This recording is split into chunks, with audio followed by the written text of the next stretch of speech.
మళ్ళీ ఇవాళ ఏదో కొత్త పార్లమెంట్ కట్టినేమో అద్భుతంగా కట్టినేమన్నారు. ఇవాళ ఇద్దరు దుండుగలు వచ్చి పార్లమెంట్ జరుగుతూ ఉంటే టియర్ గ్యాస్ ఓపెన్ చేసిందట పార్లమెంట్ లో. ఇది నిజంగా చాలా దురదృష్టకరం. దీన్ని తీవ్రంగా ఖండిస్తా ఉన్నాం. ఆ దుండుగలను కఠినంగా శిక్షించాలని చెప్పి కూడా నేను డిమాండ్ చేస్తా ఉన్నా. కానీ ఏది ఏమైనా ఇలా పార్లమెంట్ మీద దాడి అనేటువంటిది మనందరికీ కూడా బాధకరం.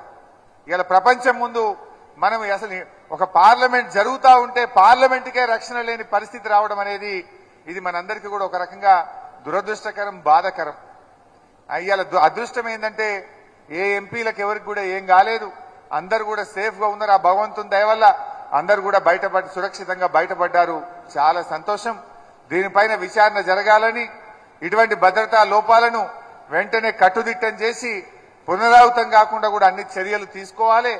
ఇలా మాటలు ఘనంగా ఉండడం కాదు, చేతలు కూడా ఘనంగా ఉండాలని చెప్పి కూడా నేను ఈ సందర్భంగా కేంద్ర ప్రభుత్వాన్ని డిమాండ్ చేస్తూ ఈ యొక్క దాడిని తీవ్రంగా ఖండిస్తూ